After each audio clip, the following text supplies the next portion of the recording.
Fala galera, sejam bem-vindos a mais um vídeo do canal Estamos em Obras. E hoje eu vou falar sobre 3 livros do Eduardo Damasceno e do Luiz Felipe Garrocho. Mas só depois da vinheta, vamos lá!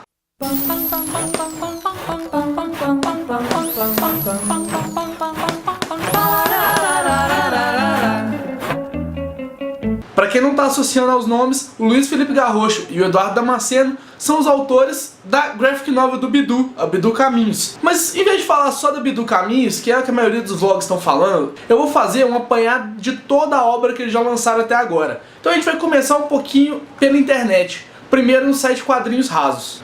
Antes de continuar aqui, eu preciso falar um negócio pra vocês. Eu só chamo o Eduardo Damasceno de Damasceno e o Luiz Felipe Garrocho de Lipão. Por quê? Porque o Lipão, ele estudou mais ou menos na mesma época que eu na faculdade. A gente tem alguns amigos em comum. E sempre que eu ia fazer matéria sobre tanto os Quadrinhos Rasos quanto Achados e Perdidos, eu conversava com o povo e falava, olha, eu vou fazer matéria sobre o livro dos meninos lá, do Eduardo Damasceno e do Luiz Felipe Garrocho. O livro do Lipão e tal. Eu acabei acostumando a chamar ele só de Lipão. E o Damasceno pela facilidade. Porque sempre quando a gente estava fazendo alguma matéria, era, vou entrevistar o Eduardo. Que Eduardo? O Damasceno, do Quadrinhos Rasos. Beleza. Então eu acabo chamando tanto o Luiz Felipe Garrocho de Lipão e o Eduardo Damasceno de Damasceno só. Então já vão acostumando aí com a história. Mas a história dos dois começa lá no Quadrinhos Rasos, que eles publicam tiras HQs, transformando letras de música em quadrinho. E é sempre desvirtuando o quadrinho. Então, se for, por exemplo, meia-noite no meu quarto, ela vai surgir. Ouço passos na escada, vejo a porta abrir. Então ela vai transformar talvez, sei lá, num quadrinho de terror, com um monstrão saindo assim de dentro do quarto. Na meia-noite no meu quarto, né, ela vai surgir um monstrão da mulher, assim, não sei.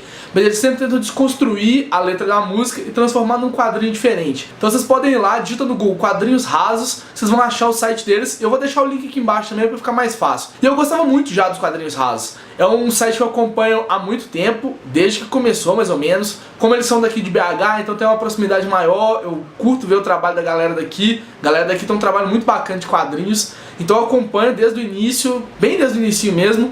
E agora ver o trabalho deles, o fruto deles rendendo, chegando no Bidu Caminhos é uma coisa muito legal. Mas o primeiro livro que eles lançaram foi esse daqui.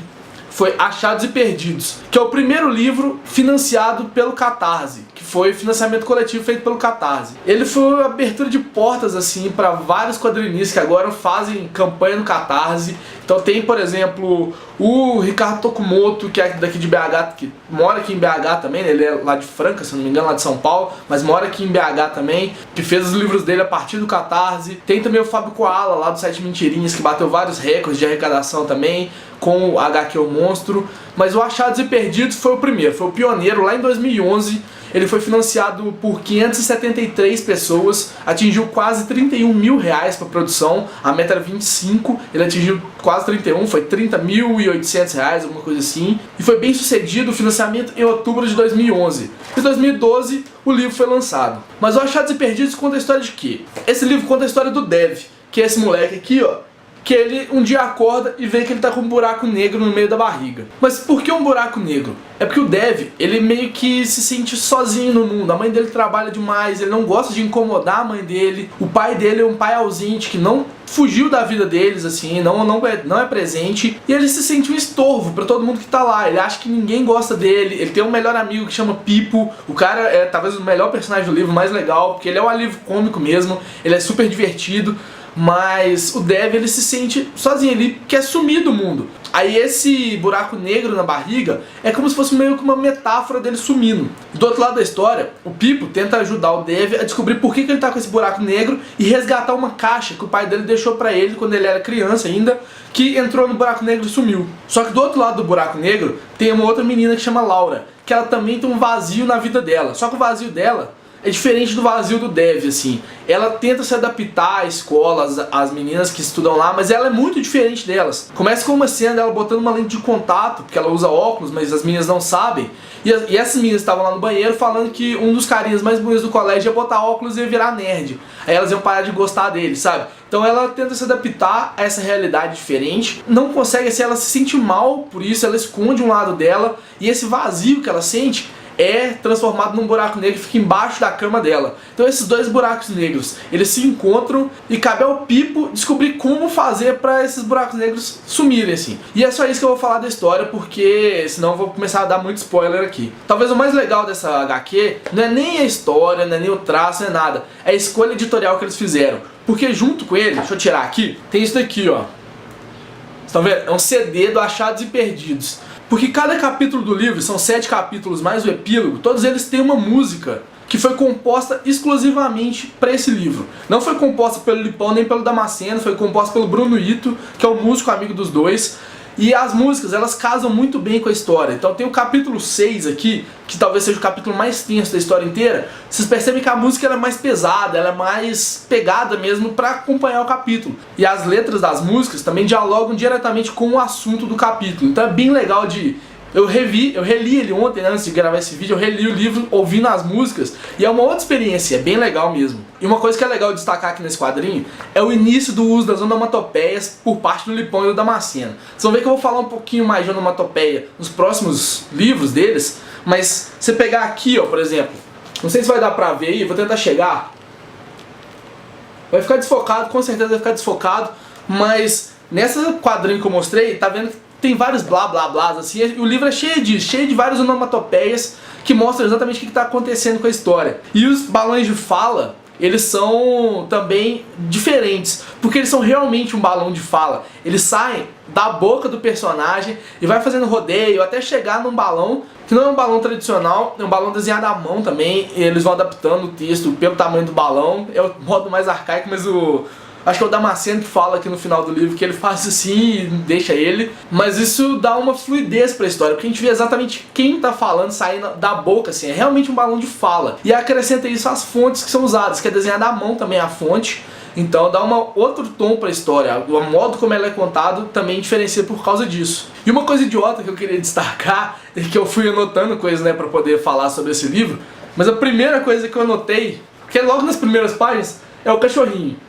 O cachorrinho tem cu. É muito raro você ver um cachorrinho com cu no quadrinho. E eu achei muito legal o cachorrinho ter cu, assim. É coisa de menino de quinta série, eu sei, mas é bem legal. E tem uma parte aqui no final de extras que o Lipão fala que ele teve que sair desenhando um umbigo em todo mundo porque o Damasceno esquecia. Então eu acho que o cu do cachorro é tipo isso, assim, é um detalhezinho idiota, igual um umbigo que você quase não repara, mas que tá lá e que dá mais veracidade pra história. Por mais cartunesca que ela seja, por mais que os personagens não sejam realistas e tal, mas você consegue ter mais ou menos uma noção daquilo, assim. O Achados e Perdidos concorreu a 4 prêmios no HQ Mix de 2012, não levou nenhum pra casa, mas ele ganhou um prêmio especial dos jurados lá. Tem até aqui, ó, homenagem especial ao HQ Mix na minha edição, por causa do projeto editorial e por causa também da forma como ele foi feito pelo Catarse. E a minha edição, acho que também não vai dar pra ver, vai dar. Tá autografada pelo Lipão e pelo Damasceno, que eles autografaram pra mim no FIC 2013. E foi no FIC 2013 que eu comprei outra obra do Lipão e do Damasceno, que é o Cosmonauta Cosmo. Esse daqui, ó. Que é um livrinho infantil que eles fizeram e que, assim, é muito, muito, muito, muito fofo. Eu li pros meus sobrinhos, eles gostaram demais. Toda vez meu sobrinho pede pra eu reler o Cosmonauta Cosmo pra ele. E pra uma obra voltada pro público infantil, ter uma criança pedindo pra você reler ela toda hora é talvez a maior vitória que uma obra pode ter. Mas do que fala o Cosmonauta Cosmo? O cosmonauta da história é o Cosmonauta Nemo II, que é o nome dele. Ele vê uma propaganda na TV de um cachorrinho que pula arcos, pula fogo, brinca, aprende truques, e ele quer ter um cachorro. Só que o prédio dele não permite que tenham animais de estimação. Então ele vira pro pai, coisa mais simples do mundo, e fala: pai, eu posso ter um alienígena então? Aí ele pega a nave dele, porque ele tem uma nave espacial, e sai pelo espaço à procura de um amigo novo. Além dessa parte inicial, que conta como é que o Cosmo saiu para o espaço, o livro também é dividido em outras 4 partes, que são 3 planetas que o Cosmo visita, e a última que ele retorna para casa. E não dá pra deixar de fazer uma associação com o Pequeno Príncipe. Você acha que é a associação mais óbvia de todas, porque o Pequeno Príncipe queria sair e conquistar amigos. É a mesma coisa que o Cosmo quer fazer, só que o Cosmo é muito mais legal que o Pequeno Príncipe, porque o Cosmo é divertido. Ele tem a nave espacial dele, que é uma nave bem legal também, ela conversa com ele, ela tenta dar conselho pra ele, não consegue, porque o Cosmo é impulsivo e é uma criança mesmo, sabe? Ele é divertido, ele é impulsivo, ele é chato, ele incomoda todo mundo e ele quer só um amigo. Então ele faz de tudo pra conseguir isso. E quando ele sai pro espaço, ele encontra 3 alienígenas que dão pequenas lições de moral pra ele, assim. Não é uma lição de moral, uau, o livro dá lições de moral. Não, pelo contrário, é uma coisa mais sutil, uma coisa muito mais tranquila do que um livro para dar lição de moral. Mas no fim, a gente vê que essas lições que ele aprendeu vão ser fundamentais para ele conseguir voltar para a Terra depois. Sobre a arte em si, ela é bem diferente da do Achados e Perdidos, mas mesmo assim, o uso de cores continua muito bonito. Então cada capítulo, vou pegar um aqui por exemplo, cada capítulo tem um esquema de cor muito definido. Esse aqui, por exemplo, é uma floresta que antes é no gelo, então aqui vocês podem ver o azulzinho. Tem toda a parte de um deserto também aqui, ó. Então vocês veem o uso de cores é bem legal. E aquele mesmo esquema do uso dos balões. O balão sai da boca do personagem.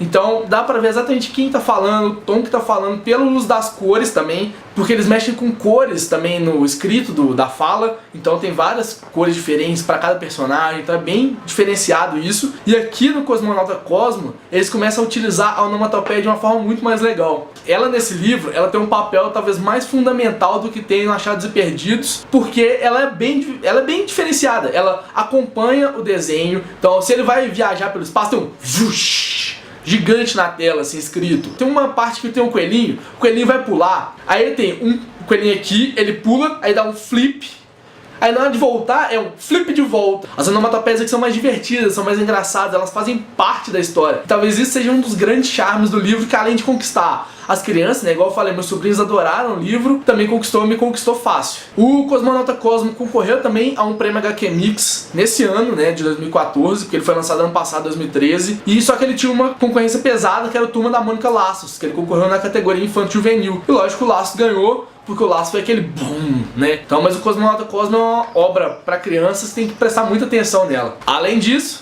o meu também tá autografado. Olha lá, ó. Dá pra vocês verem o autógrafo aqui, ó.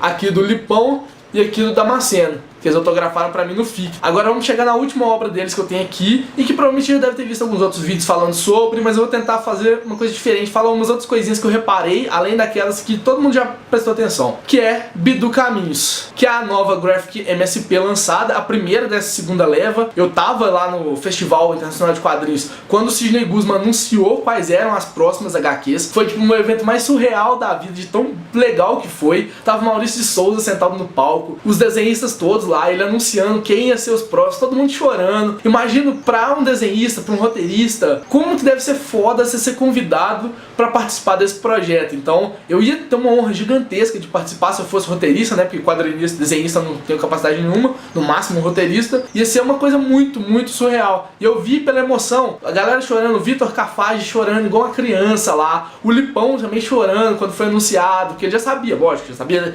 Mas quando foi anunciado, sentou lá no palco pra poder falar, eles chorando, todo mundo.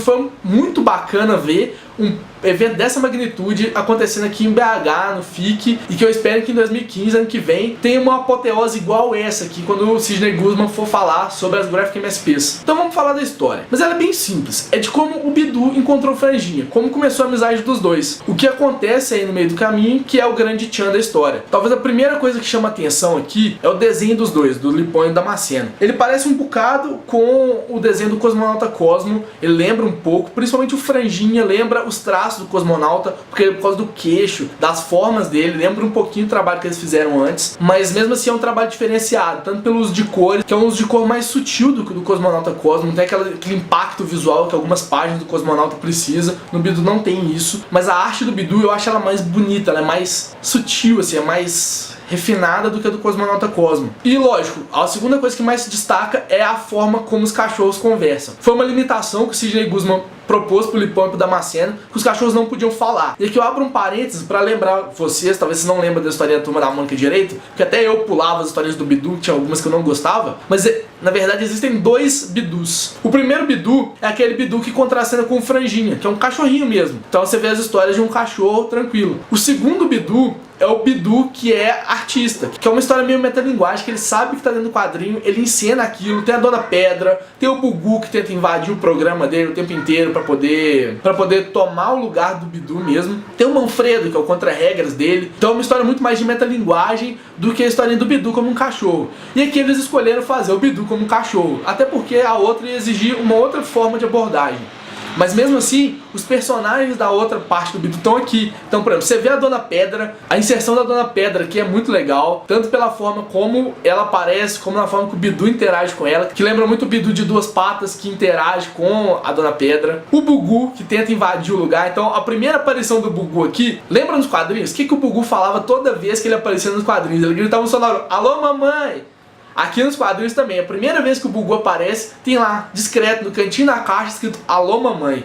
Então são detalhezinhos bem legais pra quem já conhece as histórias, pra quem acompanhou desde pequeno, né? Eu acompanhei Turma da Mônica desde pequeno, então você pega esses pequenos detalhezinhos. E tem outros personagens também, como o Rufius, que é o cachorro brigão da rua, o Duque, que é o melhor amigo do Bidu. Então eles estão nessa história que vão ajudar o Bidu a encontrar o Franjinha, vão fazer parte desse caminho do Bidu até encontrar o Franjinha.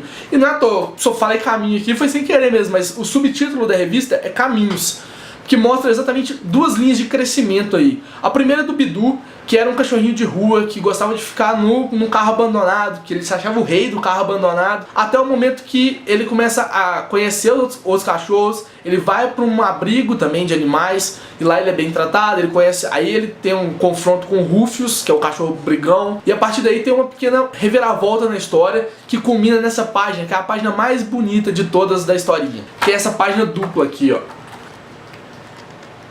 Com o Bidu sentado aqui no carro, ó, aqui em cima do carro, que lembra muito a divulgação que eles fizeram, que é essa daqui. Foi a primeira preview que o Sidney Guzman mostrou. E essa página é como se fosse o ponto de virada, é uma bela utilização de página dupla, com uma utilização de chuva, que é incrível. A chuva nessa história é linda, linda, linda mesmo, sim. É uma das chuvas mais legais que eu já vi nos quadrinhos. E essa parte é o ponto de virada da história, quando o Bidu começa a aprender que ele precisa ser de outro jeito. Aí ele conhece o Franjinha no final. Não é nenhum spoiler, porque a história é isso, é bem simples. Mas a forma como ele chega lá que é o mais legal. Além disso, tem outra linha de crescimento que às vezes passa batida, mas que é legal de ver, que é a do Franjinha. O Franjinha tá à procura de um cachorro, porque ele quer completar as experiências dele, ele quer um amigo, na verdade, também. E a historinha do Bidu aqui começa antes mesmo da primeira página. Eu tenho a edição capa dura, e aqui, ó, tem como se fosse um plano do Franjinha para construir uma máquina. E nesse plano é cheio de pontos de interrogação, que é mostrando que tá faltando alguma coisa na vida do Franjinha. Até chegar no final, tá vendo aqui, ó, vocês vão ver esse monte de pontinho azul, são Bidus, que ele encaixa o Bidu no plano dele. E é legal ver que quando começa a história, o Franjinha tá lá com a caixa dele, o protótipo dele, e ele quer fazer ele funcionar. E ele não larga essa caixinha em nenhum momento da história. Quando ele tá fugindo da Mônica, ele tá com a caixinha. Quando ele tá no carro com a mãe, ele tá com a caixinha. E no final, na hora que a caixinha funciona, é o primeiro invento do Franjinha que funciona de verdade. Então é o arco de crescimento do personagem, com uma criancinha conseguindo fazer o seu primeiro invento para virar o inventor que a gente conhece das revistinhas da Turma da Mônica. E falando nessa caixa, ela traz um paralelo bem legal com a primeira tirinha do Bidu que foi publicada. Que o Bidu é o primeiro personagem da Turma da Mônica, ele é o símbolo da Maurício de Souza Produções, então tem todo o impacto em cima do Bidu. Ele surgiu junto com o Franjinha, e a primeira historinha dos dois é tendo um discurso, um cara em cima de uma caixa, na hora que a multidão dispersa, o Franjinha vai lá, levanta a caixa e tá o Bidu. E é exatamente isso que acontece nessa história, assim. Acaba do mesmo jeito que a primeira tirinha começou. E essa cena final dos dois, que é quando o Bidu encontra o Franjinha, deu um nó na minha garganta, porque ela é muito bonita, velho. Se eu queria aquela página dupla emoldurada, e eu vou mostrar outra aqui pra vocês, do Cosmonauta Cosmo, que é uma também que eu queria que tivesse emoldurada no meu quarto, assim. Que é essa página aqui, ó, que é o cosmonauta no espaço, com a navezinha dele, com as nebulosas aqui no fundo, as estrelas. Eu queria muito, assim, aqui atrás, ó, um quadro dele na minha parede, eu ia achar lindo. Fica a dica aí, Lipão e Damasceno. Mas no Bidu, além da página dupla, eu queria um quadrinho do final. Eu vou mostrar o final, desculpa, não é spoiler não, tá? É quando o Bidu encontra o Franjinha, que é uma cena muito bonitinha, deu um nó na minha garganta de tão bonitinha que ela é, assim, de tão sutil. E por falar em sutileza, o roteiro também tem vários detalhezinhos que são bem legais. Quando o Bidu se entrega pra carrocinha, por exemplo, ele vira, aqui ó, não sei se vai dar pra ver, vou chegar mais perto e vai desfocar, mas vocês não desculpem. Ele pede aqui comida, um banho, um soninho e não quer ficar preso. Esses desenhos são exatamente os mesmos desenhos que estão lá no início, no Canil Cão Feliz, aqui ó, e aqui embaixo, em algum lugar aqui ó. são os mesmos desenhos utilizados no Canil, ele perde também. E é bem bonitinho ver acontecendo isso. Detalhezinhos simples de roteiro e que trazem uma coisa muito grande pra história, sabe? Outro ponto legal de observar também é que a história tem um narrador. Eu vou ler aqui um trechinho só pra vocês poderem entender melhor. É assim, o que eu vou contar é uma história comum, dessas assim que algumas coisas dão certo e outras dão errado, mas é a melhor que eu tenho. É a história de como conheci o meu melhor amigo, ou talvez seja a história de como ele me conheceu. Beleza, mas esse é um narrador que ele é ambíguo. Eu não sei, eu reli várias vezes esses trechos todos que tem o narrador pra saber exatamente se era o Franjinha ou o Bidu que estavam narrando, que vale tanto pros dois. Um é o melhor amigo do outro. Então, esse trechinho talvez burle aquela história que o Sidney Guzman pediu pra eles de o cachorro não falar, que aí o Bidu estaria narrando a história, ou é o Franjinha narrando. E eu tendo a acreditar que é o Bidu, porque todas as falas do Franjinha são em marrom, e essa narração é em azul escuro. E o Lipão e o Damasceno fazem bem esse jogo de trabalhar as cores nos balões. Isso sem falar na forma como eles usam a onomatopeia. Porque se eu falei de Cosmonauta Cosmo e do Achados e Perdidos, que foi um crescimento exponencial assim do uso da onomatopeia, no Bidu ela faz cada vez mais parte da história. Tem uma parte que o Bidu tá com fome e aparece um ronk da barriga dele, e de repente uma das letras vai encaixando no Bidu e apertando a barriga do Bidu, mostrando que ele tá com muita fome, sabe? Tem uma parte que ele tá fugindo do carro, tem um scratch assim do lado, e ele salta pelo meio do C. É um uso bem interessante da onomatopeia, eu gosto demais da forma como que eles usam isso. Eles já falaram que é uma coisa que a história pedia pra poder fazer. Eu vi uma entrevista deles, vou deixar linkado lá no final, mas eu falo depois, que eles falaram que não é uma coisa que eles vão fazer todas as vezes, mas que essa história pedia e eles resolveram trabalhar em cima disso. E outra coisa legal também é que os contornos de todo o desenho não são em preto. Se vocês observarem bem, o contorno do Bidu é um azul escuro, o do Bugu, o Bugu é amarelo, né? Então é um contorno meio amarelo esverdeado, assim, bem diferente. A mesma coisa acontece com o Cosmonauta Cosmo, ele não tem o contorno também em preto, é de acordo com a cor do personagem, a cor do cenário, diferente do Achados e Perdidos, que é um contorno preto. Isso também é outro detalhe que eles falaram que a história pedia, que eles podem mudar na próxima, não é uma característica que eles vão deixar pra sempre, mas que traz uma sutileza muito legal pra história, uma forma muito bonita de ver, assim, não é aquela coisa contorno preto, ele é fluido com a história, eu gosto muito mais quando ele não é preto, de verdade. E a minha edição do Bidu não tá autografada porque ainda não encontrei o Lipão e o Damasceno, mas eu quero muito ela autografada também pra fazer companhia pros outros dois aqui. Vocês podem acompanhar também o trabalho do Lipão lá no Bufas Danadas, que é um site de tirinhas que ele publica, umas tirinhas bem loucas assim. Eu já fiz uma oficina de Todo Mundo Pode Fazer Quadrinhos com o Lipão e com o Ricardo Tokumoto, que é o do Rio Tiras. Eu fiz essa oficina com eles e é bem legal também. Eu tenho um livrinho Super Almanacão de Férias da turma do Rio Gomba, que um dia eu vou sortear aqui, porque eu tenho uma edição extra sobrando. Se você não tem nenhuma familiaridade com o trabalho deles, entra no Quadrinhos Rasos pra poderem ver. Eles estão voltando agora e procura as outras obras dele. De verdade, todas as três valem muito a pena, tanto o Achados e Perdidos pelo projeto, pela história, pelas músicas, pela forma como é construído, o Cosmonauta Cosmo, que é lindo, lindinho demais, assim. Se você tiver uma criança, você pode dar um jeito de comprar, ler pra ele, que ele vai gostar. E o Bidu Caminhos não precisa nem falar, porque tá dentro do selo Graphic MSP, e por enquanto tudo que vê do selo é bom. Todas as quatro, e agora com o Bidu Caminhos, são bons. Já tô esperando o Astronauta, o Louco, que vai ser a primeira de 2015. Tô esperando assim muito elas chegarem, porque eu tenho certeza que a qualidade vai ser, ó, lá no alto. Então é isso, faz aquelas coisas de sempre, curte, compartilha o vídeo, favorita, mostra pros amiguinhos, compra as obras do Lipão e do Damasceno, que também vale muito a pena. E aqui do lado eu vou deixar uma entrevista que o canal Clube dos Quadrinhos, que se eu não me engano é daqui de BH mesmo, pelo sotaque, eles fizeram com o Lipão e com o Damasceno, falando um pouquinho do processo do Bidu, de como foi feito, das outras obras deles. Então vale muito a pena poder ver, tá aqui do lado. Então beleza? Um beijo pra vocês e até o próximo vídeo.